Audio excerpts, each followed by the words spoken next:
সবাইকে স্বাগত দীপ্ত সংবাদে। সাথে রয়েছে দোলা ডলরের শুরুতেই জানাবো সংবাদ শিরোনাম। যমুনা নদীতে ভাঙন, উৎকণ্ঠায় পাবনার অনেক মানুষ। নীলফামারীর স্লুইস গেট ধসে নদীগর্ভে বসতবাড়ি। মাগুরার বহুল আলোচিত শিশু আসিয়া ধর্ষণ ও হত্যা মামলায় ডেথ রেফারেন্স ও আপিলের শুনানি শুরু। ৩.৫ মাস পর রাঙ্গামাটির কাপ্তাই হ্রদে মাছ ধরা শুরু। দেশের বিভিন্ন প্রান্তে মাছ পাঠাচ্ছে ব্যবসায়ীরা।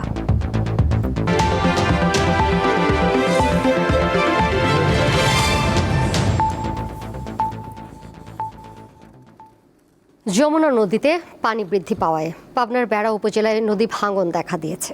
এতে নদী তীরবর্তী বেশ কয়েকটি গ্রামের মানুষ আতঙ্ক আর উৎকণ্ঠায় রয়েছেন। এভাবে ভাঙছে যমুনা নদীর পার। পাবনার বেড়া উপজেলার চিত্র এটি। নদী পাড়ের এমন অনেক বাসিন্দা রয়েছেন যাদের প্রায়ই ভাঙনের কবলে পড়তে হয়। উপজেলার কল্যাণপুর গ্রামের বাসিন্দা ষাটোর্ধ্ব আব্দুল বাতেন এখন পর্যন্ত ৬ থেকে ৭ বার নদী ভাঙনে সবকিছু হারিয়ে প্রায় নিঃস্ব তিনি। সাংবাদিকরা আইসা ছবি টবি নিয়ে যায়, ফালায়, ওই প্যাকেজ করে 2 প্যাকেজ 3 প্যাকেজ লাগবো, 20 প্যাকেজ হয় এনে কাম 2 প্যাকেজ 3 প্যাকেজ। এতে তো আর ওই সন্তুষ্টমূলক জায়গাটা আর বড়টা হয় না বা বান্দার সিস্টেম হয় না। আমার তো আর ওই অন্য কোনো জায়গা বসবাস করার মতন ক্যাশ ক্যাপাসিটি নাই। খুলে যায়, এপার ভাঙ্গে ওই পারে যাই, ওই পার ভাঙ্গে এই পারে আসি। এই ওই গ্রামের আব্দুল বাতেনের মতো অর্ধশত বসতবাড়ি ও ফসলি জমি নদীগর্ভে বিলীন হয়েছে। হুমকিতে রয়েছে বিদ্যুতের সাবস্টেশন, বিভিন্ন শিক্ষা প্রতিষ্ঠান, কবরস্থান ও মসজিদ। অনেকের দিন কাটছে খোলা আকাশের নিচে। আমাদের ঘর নদীতে চলে গেছে, আমরা গুদিয়া সালফল নিয়ে মহাবিপদে আছি। ঘর দরজাতে নাইকে সব গাঙে গেছে, ভাঙিয়ে চুরে আমার একটু বাইন্ধে দেওয়ার ব্যবস্থা করেন। 4 বার ভাঙলো, এখন আমরা অসহায়। নদীতে বস্তা ফালায়, নদীতেই নিয়ে যায়। কি ফালায় কি না ফালায় আল্লাহ জানে, আর যারা ফালায় তারাই জানে। এটা নদী শাসন না করলে ভাই চর ভাঙিয়ে দেবে ভাই, সাপে ভাঙিয়ে দেবে। নদী তো ভাই এখনো মানে কাজ মাছ শুরু করে না ভাই, এখন কাজের দরকার ভাই, ইমার্জেন্সি কাজের দরকার। পানি উন্নয়ন বোর্ডের ঊর্ধ্বতন কর্মকর্তারা বলছেন ভাঙন কবলিত এলাকায় অস্থায়ী ব্যবস্থা নেওয়া হচ্ছে।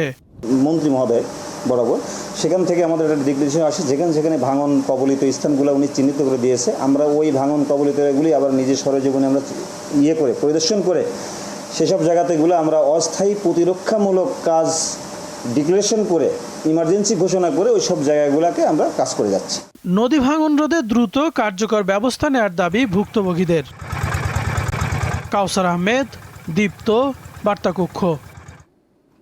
নীলফামারীর ডোমারে নদীর পানির চাপে একটি পুরনো স্লুইস গেট ধসে পড়েছে। এতে নদীগর্ভে বিলীন হয়ে গেছে একটি বসতবাড়ির বড় অংশ। পাশাপাশি ভেঙে পড়েছে এলাকার পানি নিয়ন্ত্রণ ব্যবস্থা। হঠাৎ এমন বিপর্যয়ে চরম ভোগান্তি ও আতঙ্কে দিন কাটাচ্ছে শতাধিক পরিবার।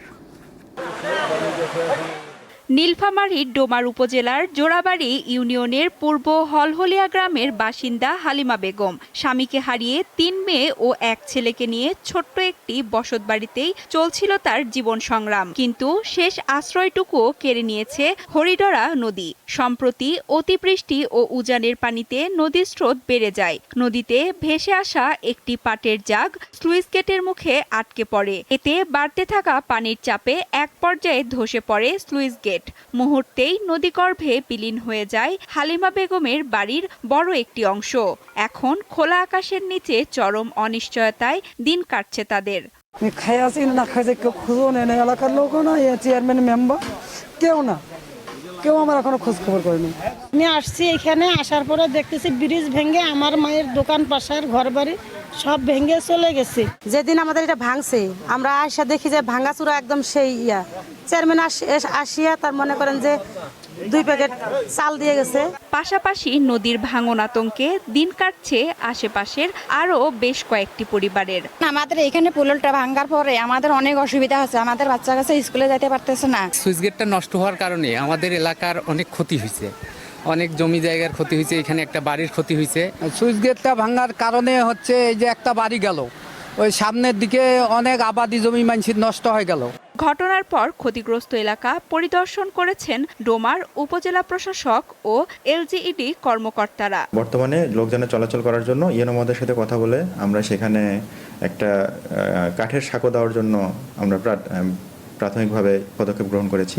আমাদের জেলা থেকে যে নির্বাহী প্রকৌশলী আছে এলজিডির, উনিও এসেছেন, দেখেছেন এবং ওনারা আশ্বাস দিয়েছেন যে দ্রুতই যে নতুন ব্রিজ অনুমোদনের বিষয়টাতে ওনারা কাজ করছেন। কেবল সাময়িক আশ্বাস নয়, আসন্ন কৃষি মৌসুমের কথা বিবেচনা করে দ্রুত জরুরি ভিত্তিতে বাঁধ মেরামত ও নতুন স্লুইস গেট নির্মাণের দাবি স্থানীয়দের। সঞ্জিদা স্নিগ্ধা, দীপ্ত, বার্তাকক্ষ। জুলাই আন্দোলনকারীদের বাড়িঘর ও ব্যবসা প্রতিষ্ঠান পুড়িয়ে দিতে তৎকালীন মন্ত্রী ওবায়দুল কাদের ও হাসান মাহমুদকে নির্দেশ দিয়েছিলেন শেখ হাসিনা। এ সংক্রান্ত ফোনালাপের একটি রেকর্ড আজ ট্রাইব্যুনালে দাখিল করেছে প্রসিকিউশন। জুলাইয়ের মানবতা বিরোধী অপরাধের মামলায় ওবায়দুল কাদের সহ 7 আসামির বিরুদ্ধে যুক্তিতর্ক উপস্থাপনের 5ম দিনে কল রেকর্ডটি আদালতে বাজিয়ে শোনায় রাষ্ট্রপক্ষ। শুধু আগুন দিয়ে পোড়াবে সব। বুঝছো? জি আপা, আপনি কাদের ভাইকে যেভাবে নির্দেশ জি জি না, সব আমাদের লোক থাকতে পারে, ওরা তো আগুন দিয়ে পোড়াবে, তো ওদের বাড়ি গাড়ি আছে, সেগুলো পোড়াবে, পাবলিক দিয়ে পোড়াবে, আর কি করবে? জি জি জি তাহলে অন্য কিছু করে লাভ নেই, তোরা পোড়াবি আর আমরা পোড়াবো। জি রাইট, এটাই ঠিক পড়তাই। বিভিন্ন এলাকায় লোক ঠিক করা এবং করা, সব নেতা কমিটির ওভাবে ব্যবস্থা করা। কাদের ভাইকে আমি একটু দিচ্ছি, আপনি প্রত্যেকটা এমপিকে ডাকো, খবর দাও, প্রত্যেক এলাকার পরিশোধ দিতে হবে। জি না, ওই যে তোমার সেতু ভবনে আবার আগুন লাগাচ্ছে, আমি একটা র্যাব পাঠাচ্ছি, আর আমি বলছি যে যেখান থেকে গ্যাদারিং আছে সব জায়গায় র্যাব দেবে। আর ওরা আগুন দিচ্ছে, ওদের বাড়ি ঘর আছে না, এখন আর বসে থাকার সময় নেই। আমাদেরও বাড়ি ঘরে আগুন দিচ্ছে, ওদের বাড়ি ঘরে আগুন পাবলিক দেবে। ওদের ব্যবসা প্রতিষ্ঠান কি কি আছে খুঁজে বার করবে। আজকে তাদের একটাই কাজ, সব জায়গায় বসে থাকবে আর খালি আগুন দেবে। কিছু আগুনের ব্যবস্থা আমাদের রাখা দরকার। ওদের পুলিশ কমিশনার সে কথাই বলবে, তা আমাদের তো ঠেকাইতে হবে। প্রধানমন্ত্রী তারেক রহমানের সঙ্গে সৌজন্য সাক্ষাৎ করেছেন টাকা লেনদেন ও কেনাকাটার বৈশ্বিক ডিজিটাল মাধ্যম ভিসার এশিয়া প্যাসিফিক অঞ্চলের প্রেসিডেন্ট স্টিফেন কার্পিন। আজ সচিবালয়ে মন্ত্রিপরিষদ বিভাগে এই সাক্ষাৎ অনুষ্ঠিত হয়। স্টিফেন কার্পিন বিনিয়োগ ও ব্যবসা সম্প্রসারণে আগ্রহের কথা জানান। তিনি বলেন, বাংলাদেশের ডিজিটাল আর্থিক সেবা ও প্রযুক্তি নিয়ে কাজের ব্যাপক সম্ভাবনা রয়েছে। এক্ষেত্রে ভিসা কাজ করতে চায়।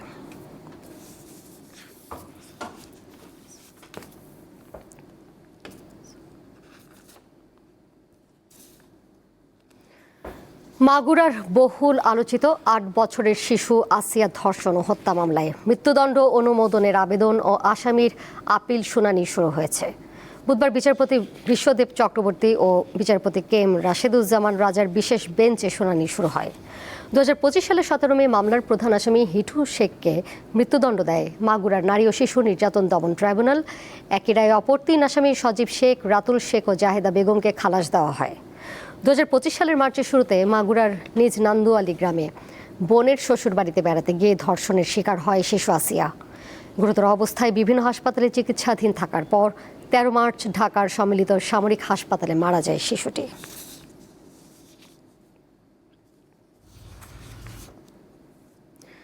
ঝালকাঠিতে 60 বছর বয়সী এক নারীকে হাসপাতাল থেকে ডেকে নিয়ে ধর্ষণের অভিযোগ উঠেছে। পুলিশ জানায়, সোমবার রাত 3টার দিকে সদর হাসপাতালের গাইনি ওয়ার্ড থেকে ওই নারীকে ডেকে মোটরসাইকেলে করে অজ্ঞাত স্থানে নিয়ে যাওয়া হয়। সেখানে একাধিক ব্যক্তি তাকে ধর্ষণ করেছে বলে অভিযোগ করা হয়েছে। পরে ভোরে ওই নারী হাসপাতালে ফিরে এসে কান্নাকাটি শুরু করলে হাসপাতাল কর্তৃপক্ষ তাকে ভর্তি করে পুলিশে খবর দেয়। পরে হাসপাতালের সিসিটিভি ফুটেজ ও ভুক্তভোগী নারীর দেওয়া তথ্যের ভিত্তিতে বেল্লাল শিকদার ও নাসির নামে 2জনকে আটক করেছে পুলিশ।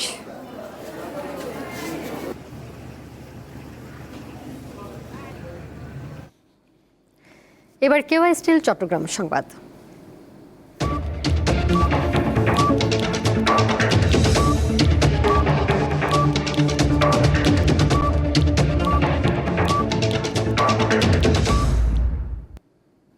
চট্টগ্রাম নগরের রিয়াজউদ্দিন বাজারে ফলের গলিতে অভিযান চালিয়ে প্রায় 1.5 কোটি টাকা মূল্যের বিভিন্ন ব্র্যান্ডের বিদেশি সিগারেট জব্দ করেছে র্যাব।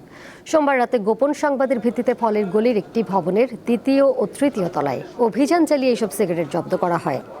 র্যাব 7-এর মেজর জালিশ মাহমুদ খান জানান, অবৈধভাবে বিদেশি সিগারেট আমদানি ও বিক্রির সঙ্গে জড়িতদের শনাক্ত করে আইনগত ব্যবস্থা নেওয়ার প্রক্রিয়া চলছে।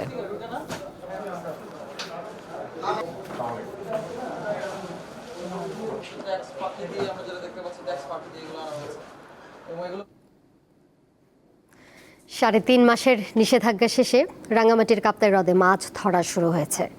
গত রাত 12টা 1 মিনিট থেকে শুরু হয়েছে মাছ ধরা। সকাল 6টা থেকে রাঙ্গামাটি ফিশারি ঘাট সহ বিভিন্ন মৎস্য অবতরণ ঘাটগুলোতে জেলেদের নৌকা জড়ো হতে থাকে। সচল হয়েছে জেলার বরফ কলগুলো। দেশের বিভিন্ন প্রান্তে মাছ পাঠাচ্ছে ব্যবসায়ীরা। প্রথমে 25 এপ্রিল থেকে 31 জুলাই পর্যন্ত নিষেধাজ্ঞা দেওয়া হয়, পরে তা আরও 10 দিন বাড়ানো হয়।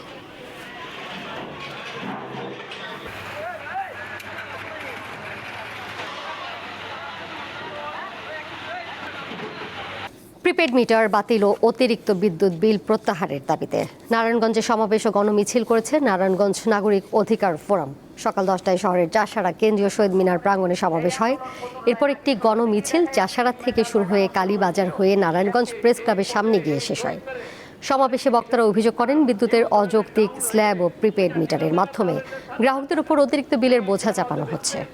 প্রিপেড মিটার প্রকল্প বাতিল করা না হলে হরতাল সহ কঠোর কর্মসূচির হুমকি দেন তারা। এদিকে নীলফামারীর বিদ্যুৎ সরবরাহ প্রিপেড মিটার বাতিল সহ 5 দফা দাবিতে সমাবেশ ও বিক্ষোভ মিছিল করেছে জেলা শ্রমিক ঐক্য সংগ্রাম পরিষদ। সকালে শহরের বড়বাজার ট্রাফিক মোড় থেকে একটি বিক্ষোভ মিছিল বের হয়। এটি শহরের প্রধান সড়ক প্রদক্ষিণ করে। পরে জেলা প্রশাসক ও নেসকোর নির্বাহী প্রকৌশলীর কাছে স্মারকলিপি দেওয়া হয়। লাগানো শুরু হয়েছিল, এই পর্যায়ে এই শহীদ মেরে আরেকটি বিষয়, তার হিউজ হলে ডাউন হয়ে গেলে মিটার 3000 টাকা, তাহলে 7000 টাকা বিল কেন হতে? আন্তর্জাতিক প্রসঙ্গ। মানবতা বিরোধী অপরাধের দায়ে সিরিয়ার ক্ষমতাচ্যুত প্রেসিডেন্ট বাশার আল আসাদকে মৃত্যুদণ্ড দিয়েছে দেশটির একটি ফৌজদারি আদালত। মঙ্গলবার দামেস্কের আদালত এই রায় দেয়। একই মামলায় আসাদ ছাড়াও তার ভাই মাহের আল আসাদ এবং দক্ষিণ সিরিয়ার দারা প্রদেশের সাবেক রাজনৈতিক নিরাপত্তা প্রধান আতেফ নাজিবকে মৃত্যুদণ্ড দেওয়া হয়। শিশুসহ একাধিক ব্যক্তিকে পূর্ব পরিকল্পিতভাবে হত্যার পাশাপাশি নির্যাতন, নির্বিচারে আটক এবং মানবতা বিরোধী অপরাধের জন্য তাদের দোষী সাব্যস্ত করেছে আদালত।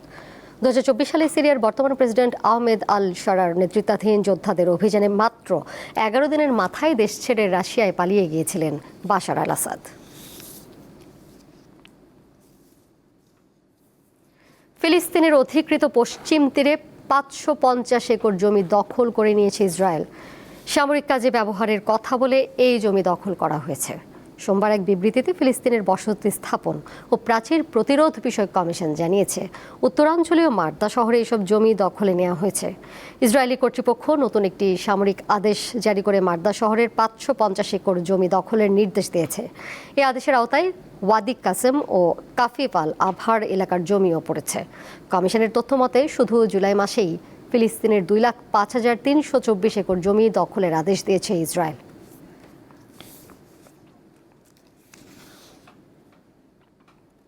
সাত 7.4 মাত্রার শক্তিশালী ভূমিকম্পের আঘাতে লণ্ডভণ্ড হয়ে গেছে কলম্বিয়ার পশ্চিমাঞ্চল। নিহতের সংখ্যা বেড়ে দাঁড়িয়েছে 132 জনে। স্থানীয় সময় সোমবার আঘাত হানা এই ভূমিকম্পের পর দেশটিতে 21 বার আফটার শক হয়েছে। ধসে পড়া ভবনের নিচে আটকে থাকা মানুষদের বাঁচাতে জোরে সোরে উদ্ধার কাজ চালাচ্ছে কর্মীরা। তবে উদ্ধার কাজে ভারী যন্ত্রপাতির সংকট দেখা দিয়েছে। দেশটির প্রশাসন জানিয়েছে, ভূমিকম্পে পশ্চিমাঞ্চলের রিসারালদা প্রদেশের বেশ কয়েকটি শহরে ব্যাপক ক্ষয়ক্ষতি হয়েছে। বহু ভবন ধসে পড়েছে, বন্ধ রয়েছে কয়েকটি বিমানবন্দর এবং এখনও অনেক মানুষ নিখোঁজ রয়েছেন।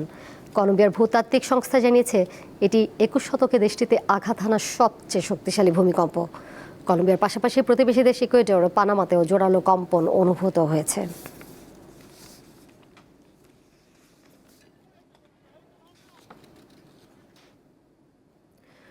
যুক্তরাষ্ট্রের পররাষ্ট্র মন্ত্রণালয় 1,75,000-এরও বেশি বিদেশি নাগরিকের ভিসা বাতিল করেছে। ভিসা বাতিলের বড় কারণগুলোর মধ্যে রয়েছে অপরাধমূলক কর্মকাণ্ডে জড়িয়ে পড়া, ভিসার শর্ত লঙ্ঘন, জালিয়াতি, সহিংস উস্কানি এবং জাতীয় নিরাপত্তার জন্য হুমকি। ধারাবাহিক যাচাই বাছাই কার্যক্রমের অংশ হিসেবে এসব ভিসা বাতিল করা হয়।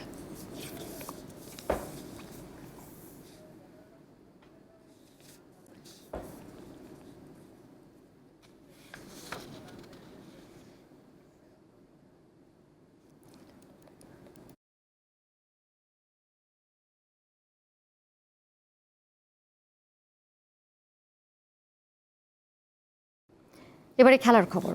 এফসি চ্যালেঞ্জ লিগে কিরগিজস্তানের ক্লাব মুরাস ইউনাইটেডকে 1-0 গোলে হারিয়েছে বাংলাদেশের ফর্টিস এফসি। ম্যাচ হয়েছে বসুন্ধরা কিংস অ্যারেনায়। সেখানে আমাদের সহকর্মী মোহাম্মদ হাসিবুর রহমান রয়েছেন, তার মাধ্যমে আমরা সেখানে একটি প্রেস ব্রিফিং চলছে, সরাসরি যাচ্ছি সেখানে। এটাও জানেন ঢাকা আবাহনী এবং বসুন্ধরার মধ্যে একটা অস্থিরতা যাচ্ছে। বাংলাদেশের ন্যাশনাল প্লেয়ার যারা আছেন তারাও নিজেরা স্থির না, যার ফলে আমরা যে 40 ন্যাশনাল টিমের প্লেয়ার রিক্রুট করব ওই সুযোগটা আমি পাচ্ছিলাম না। আমি ইব্রাহিমের সাথে কথা বলার আগে আমি রাকিব আর ফাহিমের সাথে কথা বলেছি, কারণ আমি রাকিব আর ফাহিম আমি আগেই আমার ফরেন প্লেয়ার সেট করে ফেলেছি, কারণ আপনাকে যদি লক্ষ্য যাইতে হয় আগেভাগে টিম রিক্রুটমেন্ট করে ফেলতে হবে। সো যেখানে যেখানে আমার প্রবলেম মনে হয়েছে, আমি জাপান থেকে ওরা লাউস, আমি চাচ্ছিলাম আমার যেই টিম ওই টিমে ন্যাশনাল এক্সপোজার কম। আপনি যদি দেখেন ফাহাদ আছে, রনি আছে বা মানিক, বা ওদের পরন্ত বেলায় এখন। সো ওরা যে টিমে 11-এ চান্স পাবে ডিফিকাল্ট। সো আমি চাচ্ছিলাম যারা এফসি কাপ খেলে এই ধরনের প্লেয়ার যাতে নিতে পারে, যাতে অনুধাবন করতে পারে এফসি কাপের চ্যালেঞ্জটা কেমন হইতে পারে। তো জাপানি যে দুইজন খেলছে তারা গতবারও এফসি কাপ চ্যালেঞ্জ কাপে লাউসের ক্লাবের পক্ষে খেলেছে। আমি কেন ইব্রাহিমকে চুজ করছি যখন আমি ফাহিম বা রাকিবের পাচ্ছিলাম না, আমি চিন্তা করলাম মুরাসের সাথে কারা খেলছে উইংয়ে। সো ওইখানে ইব্রাহিম খেলছে, দেন আলামিন খেলছে। সো আপনি বলতে পারেন তাহলে কেন নয় আলামিন। আমি আলামিনকে এই জন্যই হয়তো নিই নাই, আমার এক্সপেরিয়েন্স প্লেয়ার দরকার। আমার এখানে ম্যাক্সিমাম প্লেয়ার ইয়াং প্লেয়ার। আপনি দেখছেন রাইট ব্যাক খেলছে রাসেল, একদম নতুন। ইনসান হয়তো বসুন্ধরাই ছিল কিন্তু বেশি ম্যাচ টাইম পাই নাই, আমি এবার নিছি। সরাসরি ছিলাম সংবাদ সম্মেলনে। এফসি উইমেন্স চ্যাম্পিয়ন্স লিগের প্রস্তুতি ক্যাম্পে রাজশাহী স্টার্সের তৃতীয় দিনের অনুশীলনে যোগ দিয়েছেন নেপালি ডিফেন্ডার বিমলা বিকেও। প্রথম 2 দিনের অনুশীলনে শারীরিক সক্ষমতা ও দলীয় সমন্বয়ের উপর গুরুত্ব দেওয়া হলেও তৃতীয় দিনের সেশনে ম্যাচ পরিস্থিতি, পাসিং, পজিশনিং এবং আক্রমণ ভাগের সমন্বয় নিয়ে কাজ করা হয়। দলের প্রধান কোচ গোলাম রব্বানী ছোটনের অধীনে দীর্ঘ সময় অনুশীলন করেন ফুটবলাররা। গত নারী ফুটবল লিগে রাজশাহী স্টার্সের হয়ে সর্বোচ্চ গোল করা আলপি আক্তারও যোগ দিয়েছেন অনুশীলনে। 15 আগস্ট মালয়েশিয়ার উদ্দেশ্যে দেশ ছাড়বে দলটি।